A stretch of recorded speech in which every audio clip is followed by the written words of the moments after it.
Apa kabar semuanya? Terima kasih, terima kasih. Perkenalkan, nama saya Jessie Amelia. Saya dari SD Negeri Ujung Alang 03, Kecamatan Kampung Laut, Kabupaten Cilacap.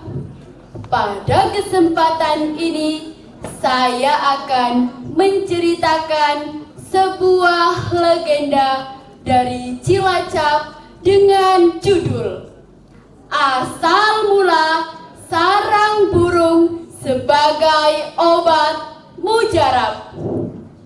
Dengarkan kisahnya ya.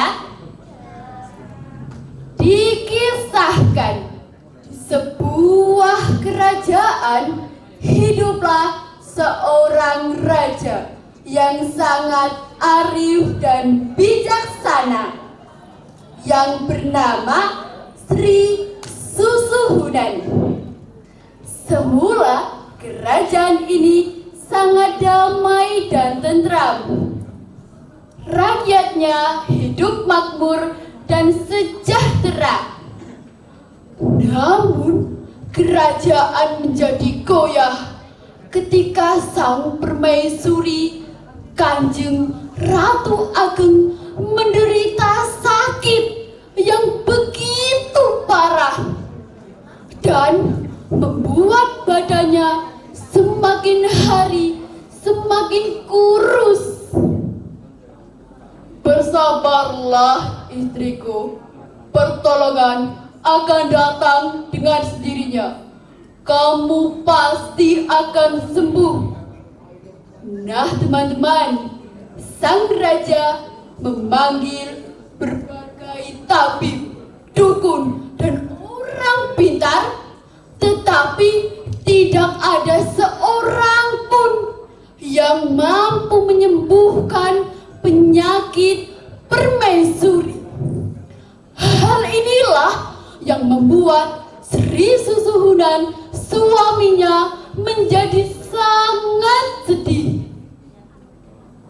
Hari demi hari, keadaan sang permaisuri semakin buruk, membuat tubuhnya kurus kering dan hanya mampu berbaring tanpa mampu berkata-kata. Hal inilah yang membuat Sri Susuhunan menjadi putus asa. Sang raja pun menceritakan segala kegundahan hatinya kepada sang penasehat. Paman penasehat, apa yang harus aku lakukan? Berbagai usaha telah kucoba, tetapi hasilnya tetap saja nihil. Ampun Baginda, menurut hamba, karang yang dimaksud adalah karang bolong, karena di sana banyak terdapat buah yang ditumbuhi oleh bunga karang. Nah teman-teman, saran itu dilaksanakan oleh Sri Susuhunan. Sri Susuhunan semakin kusyuk beribadah dan memohon agar istrinya diberi kesembuhan. Ya Tuhan, hamba mohon berikanlah kesembuhan kepada istri hamba ya Tuhan. Nah, ketika beliau sedang berdoa tengah malam, Sri Susuhunan didatangi oleh orang yang sudah tua. Rambutnya panjang, jenggotnya putih, dan kemudian orang itu berkata,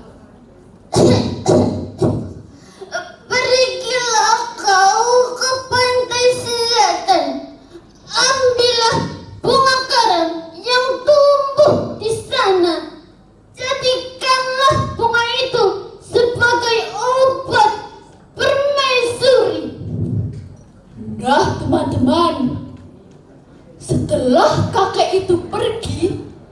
Sri Susuhunan memanggil penasehatnya dan membicarakan petunjuk yang diterimanya. Ampun Baginda, pantai selatan sangatlah luas. Karang-karang di sana juga sangatlah banyak. Menurut hamba, karang yang dimaksud adalah karang bolong. Karena di sana banyak terdapat gua yang ditumbuhi oleh bunga karang. Nah, teman-teman, mendengar hal tersebut, keesokan harinya Sri Susuhunan memerintahkan seorang adipati yang bernama Adipati Surti untuk pergi mencari kembang karang. Adipati Surti, pergilah kau ke pantai selatan, ambillah kembang karang yang tumbuh di sana. Nah, teman-teman, dengan ditemani dua pengikutnya, Sanglar dan Sanglur, pergilah Adipati Surti ke Karang Bolong. Berhari-hari sudah Adipati Surti bersama dua pengikutnya menempuh perjalanan yang cukup jauh. Hingga akhirnya mereka tiba di Karang Bolong. Di sana terdapat gua yang menghadap langsung ke pantai selatan. Gua tersebut dikelilingi hutan yang sangat lebat. Konon, gua tersebut dihuni banyak makhluk halus yang sangat menyeramkan. Siapa kamu? Berani-beraninya masuk ke wilayahku. Makhluk-makhluk yang menjaga gua tersebut. Adipati Surti tetap kusyuk bertapa di dalam gua.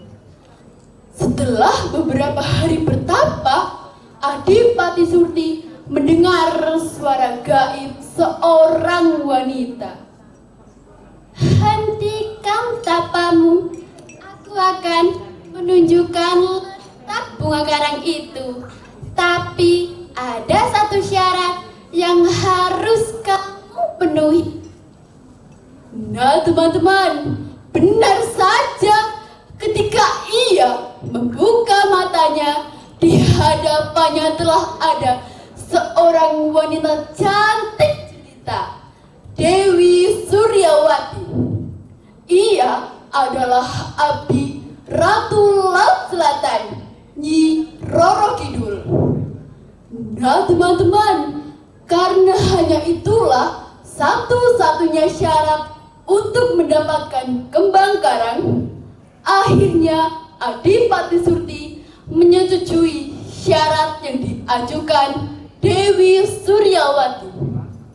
Kemudian Dewi Suryawati mengulurkan tangannya untuk menunjukkan letak bunga karang itu tumbuh.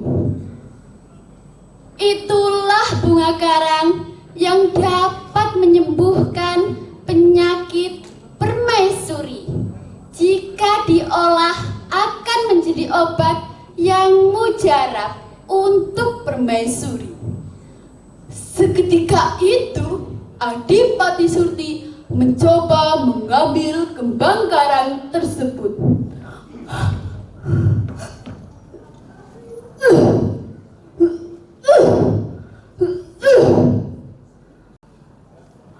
Alhamdulillah, akhirnya aku mendapatkan kembang karang ini. Nah, teman-teman, setelah mendapatkan kembang karang ini, Adipati segera pulang untuk memberikan kembang karang tersebut kepada Sri Susuhunan untuk diminum Kanjeng Ratu. Baginda, inilah bunga karang yang dimaksud. Jika sarang burung ini diolah, akan menjadi obat yang mujarab untuk permaisuri. Nah teman-teman, benar Kanjeng Ratu sembuh seperti sedia kala. Betapa gembiranya Sri Susuhunan melihat istrinya sehat kembali. Di tengah kebahagiaan itu, Adipati Surti teringat akan janji yang telah diucapkan kepada Dewi Suryawati. Ia meminta kepada sang raja untuk pergi meninggalkan istana. Adipati Surti beralasan kepergiannya itu adalah untuk menjaga karang bolong yang di dalamnya terdapat sarang burung walet. Tidak berapa lama Adipati Surti pergi bertapa di dalam gua. Semuanya pun terpisah dari raganya menemui Dewi Suryawati. Dewi Suryawati, aku datang untuk memenuhi janjiku. Pangketi-pangketi-pung suara gendang bertalu-talu. Pangketi-pangketi-pung suara gendang bertalu-talu. Alunan suara gending-gending ini mengiringi langkah pernikahan antara Adipati Surti dan Dewi Suryawati. Akhirnya mereka menikah dan hidup bahagia di karang bolong.